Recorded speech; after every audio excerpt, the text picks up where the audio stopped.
इस वीडियो में मैं आपके लिए लेकर आया हूं कि कैसे हम एआई का कार्य कंप्लीट करेंगे, वह इसके लिए कौन कौन सी विधियां हैं, जिनमें सबसे उपयुक्त विधि किसको मानते हैं।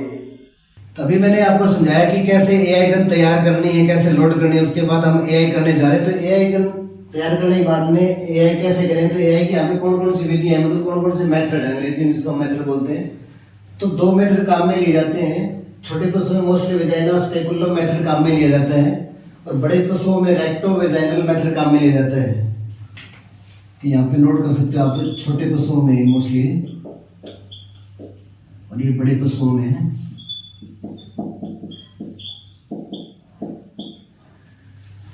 रेक्टो वेजाइनल, रेक्टो मतलब यहाँ गुदा से है, वेजाइना मतलब योनि से है, तो इसका हिंदी में नाम हो गया गुदा योनि मारक विधि। बहुत बहुत इंपॉर्टेंट नाम है ये, डायरेक्ट पूछे जाते हैं कि बड़े पशुओं में एआई किस विधि के माध्यम से की जाती है। तो आपको उत्तर लिखना है यहाँ पे रेक्टो वेजाइनल मेथड या गुदा योनि मारक विधि।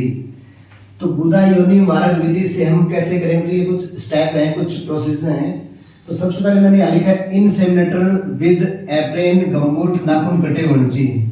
जो भी एआई वर्कर है, जो एआई करने वाला है, उसको हम इनसेमिनेटर कहते हैं। बिल्कुल छोटा सा क्वेश्चन है, लेकिन ये पूछ सकते हैं कि जो एआई करता है उसको क्या कहते हैं। तो उसका नाम है इनसेमिनेटर। सीमेन को रखने वाला, सीमन को रखने वाला, वो उसकी क्वालिटी क्या होनी चाहिए, उसके हाथों के जो नाखून है वो कटे होने चाहिए। मोस्टली लेफ्ट हैंड से हम एआई करते हैं, तो लेफ्ट हैंड के या दोनों हाथों के कटे होने चाहिए नाखून। तो लेफ्ट हैंड के नाखून यहाँ कटे होने चाहिए। गमबूट मतलब जो गमबूट पहनते हैं नीचे, वो गमबूट पहना होना चाहिए। एप्रन भी पहना हुआ होना चाहिए।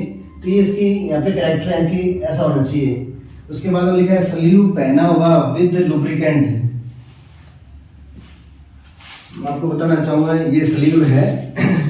स्लीव लेफ्ट हैंड में पहनने के बाद में इसमें लुब्रिकेंट डालते हैं, मतलब चिकनाहट वाला पदार्थ डालते हैं। तो कोई तेल, सरसों का तेल काम में ले सकते हो या पैराफिन ऑयल काम में ले सकते हो। उसके बाद में लिखा है यहाँ पे अंगुलियों का कोण बनाकर, अंगुलियों का ऐसे कोण बनाना है, क्योंकि बड़ा ऐसे हाथ करेंगे तो रेक्टम में पेन हो सकता है। कोण बनाना है, ऐसे एंगल बनाना है। कोण बनाकर रेक्टम मतलब गुदा में हाथ डालना है। हाथ डालने के बाद में गोबर को निकालना है।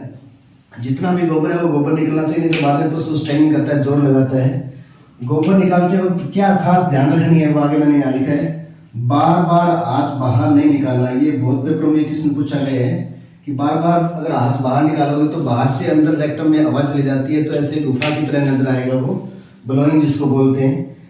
उसके बाद में क्या करना है, सर्विक्स को होल्ड करना है, ग्रैब करना है, पकड़ना है सर्विक्स को।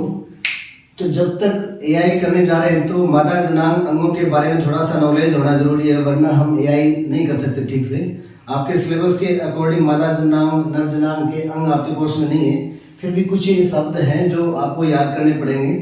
तो सर्विक्स को होल्ड करना है, सर्विक्स काबू करनी। सबसे पहले यहाँ पे बाहर में थोड़ी सी स्ट्रक्चर की बात करूँ तो सबसे पहले बाहर जब कोई पशु खड़ा है तो बाहर जो मादा जनांग का पार्ट एक्सटर्नली बाह्य जनांग जो नजर आता है हमें, वो बाहर से आप देखते हैं तो वल्वल लिप्स होते हैं दोनों साइड में, लेफ्ट राइट वल्वल लिप्स होते हैं। वल्वल लिप्स को अगर हम अलग अलग करेंगे तो बीच में वहाँ पे क्लाइटोरिस नजर आएगा, वेस्टिब्यूल कोई पार्ट होता है वो नजर आएगा। ये तीन चीजें बाहर से नजर आती हैं, वेस्टिब्यूल, क्लाइटोरिस और वल्वल लिप्स। तो जब अंदर आते हैं उसके बाद में वेजाइना आती है, वेजाइना के बाद में सर्विक्स आती है, फिर हॉर्न आते हैं, फिर ओवरी आती है। ये मादा जनांग के मुख्य अंग है जो मैं अलग से आपको थोड़ा सा बाद में बताऊंगा। तो सर्विक्स को होल्ड करना है, काबू करना है, सर्विक्स को पकड़ना है। फिर क्या करना है, वल्वा को साफ करना है, क्योंकि पशु को जब गोबर करा था तो थोड़ा बहुत वल्वा के ऊपर गोबर लग सकता है। वो साफ नहीं करेंगे तो क्या हो सकता है, जब गन पास करेंगे ना तो गन की जो टिप होती है, जो एंड पॉइंट होता है गन का, वो संक्रमण हो सकता है। तो ये आपको अलग से पूछ सकते हैं कि वल्वल लिप्स को साफ क्यों किया जाता है, तो आप बता सकते हो कि गन की जो टिप है उसमें संक्रमण न हो जाए, तो मादा जनांग में इन्फेक्शन से बचने के लिए। उसके बाद में मैंने लिखा यहाँ पे अंगूठा सर्विक्स के मुंह पर, इस तरीके से पहले सर्विक्स को होल्ड करते हैं, फिर अंगूठा सर्विक्स की ओपनिंग पे ऊपर ऐसे टच होता है। और ये क्वेश्चन यहाँ पे इंपॉर्टेंट बनता है। फिर गन को 45 डिग्री एंगल पर वल्वल लिप्स के बीच में ले जाते हैं। जो दोनों वल्वल लिप्स हैं उनके बीच में कितने डिग्री ले जाना है, 45। आपसे पूछे कि 45 क्यों, मैंने आगे यहाँ पे अलग पेन से यहाँ लिखा है यूरेथ्रा में न चली जाए। जो पेशाब वाला जनांग है, वो पेशाब वाला जो ऑर्गन है वो भी वही होता है। अगर आप ऐसे 90 डिग्री पे ले जाओगे बाई चांस, तो जो हमारे गन की जो टिप है, गन का जो एंड पॉइंट है वो यूरेथ्रा में चला जाएगा, पेशाब वाले रास्ते में चला जाएगा, मूत्र मार्ग में चला जाएगा। तो तो उससे बचने के लिए हमें 45 डिग्री एंगल पे ले जाना है।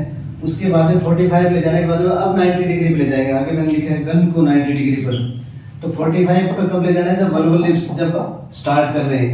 और फिर विजाइना में ले जाना है तब कितने डिग्री पर? 90 डिग्री। ये दो क्वेश्चन अलग अलग बनते हैं। 45 वल्वल लिप्स, 90 डिग्री विजाइना। फिर गन को मिड सर्विक्स तक, जैसे मान लिया ये सर्विक्स है, सर्विक्स की ये ओपनिंग थे, अंगूठा यहाँ पे लगा लिया, गन इधर से पास की या तो ओपनिंग पे ले जाएंगे। उसके बाद में अगर ये इतनी बड़ी सर्विक्स है 10 से 12 इंच के आसपास होती है बड़े पशु में, तो मिड सर्विक्स में मध्य भाग तक जाना है। तो ये बहुत इंपॉर्टेंट क्वेश्चन मैंने पीछे बताया था आपको कि कितने तक पास करनी। आधी सर्विक्स पास हो जाए, मध्य सर्विक्स का हिंदी में नाम था गिरुवा, जो मैंने पीछे बताया था आपको, गिरुवा बोलते हैं गर्दन। सर्विक्स के मध्य भाग तक ले जाएंगे। यहाँ पे एक पार्ट होता है, वहां पे झिल्लियों का एक फोल्ड होता है, जो वल्वल सर्विक्स होती है उसकी ओपनिंग के पास यहाँ पे फोल्ड होता है, वेजाइना के पास है, उसको फोर्निक्स कहते हैं। जैसे ऊपर 45 डिग्री पे ले गए तो वहां किससे बच गए? यूरेथ्रा में जाने से बच गए। या 90 डिग्री पे ले गए और मिड सर्विक्स तक ले गए। बाई चांस अगर 90 डिग्री पे ठीक से नहीं ले जाओगे तो सर्विक्स की जगह गन कहाँ चली जाएगी? फोर्निक्स में चली जाएगी। तो इन दोनों चीजों से बचना है, न तो पेशाब वाले मार्ग में चली जाएगी, न फोर्निक्स में चली जाएगी। कई बार हमें फील होता है कि एक सर्विक्स में पास हो गई, लेकिन वो पास नहीं होती, वो फोर्निक्स में चली जाती है। तो ये दो बातों का विशेष ध्यान रखना है यहाँ पे। इसके बाद में प्लंजर को धीरे धीरे दबाना है। प्लंजर को धीरे धीरे दबाएंगे। उसके बाद में गन को धीरे धीरे बाहर निकालेंगे, क्योंकि डिपॉजिट करना है कहाँ पे करना था? मिड सर्विक्स में करना था। तो दबा दिया, फिर धीरे धीरे बाहर निकाले। लास्ट में एक इंपॉर्टेंट वर्ड लिखा मैंने, क्लाइटोरिस को मसाज करना है, मालिश करनी है। थोड़ी देर पहले मैं आपको बता रहा था कि बाहर से जो मादा जनान के अंग देखते हैं तो हमें वल्वल लिप्स नजर आती है, बीच में नीचे की बात करें तो वहाँ क्लाइटोरिस नजर आता है, थोड़ा सा ऊपर वहाँ पे वेस्टिब्यूल नजर आता है। तो क्लाइटोरिस को मसाज करते हैं तो कॉन्ट्रैक्शन बढ़ता है, जिससे सीमन जो है ना आगे जल्दी पास हो जाता है, आगे यहाँ पे सर्विक्स में जल्दी चला जाता है। तो ये कुछ स्टेप थे जिनके माध्यम से हम गुदा योनि मार्ग के माध्यम से एआई कर सकते हैं। थोड़ा प्रैक्टिकली, जैसे थोड़ी देर पहले मैंने आपको बताया कि गन लोड करना है। ये हमारा स्लीव है,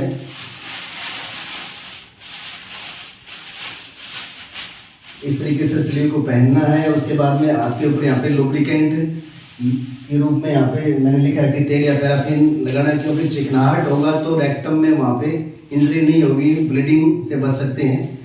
फिर उसके बाद में हाथ का ऐसे आगे कोण बनाना है, कोण बनाकर धीरे धीरे पर रेक्टली मतलब गुदा के माध्यम से धीरे धीरे आगे हाथ पास करेंगे। हाथ पास करने के बाद जितना भी गोबर है वो गोबर बाहर निकालेंगे।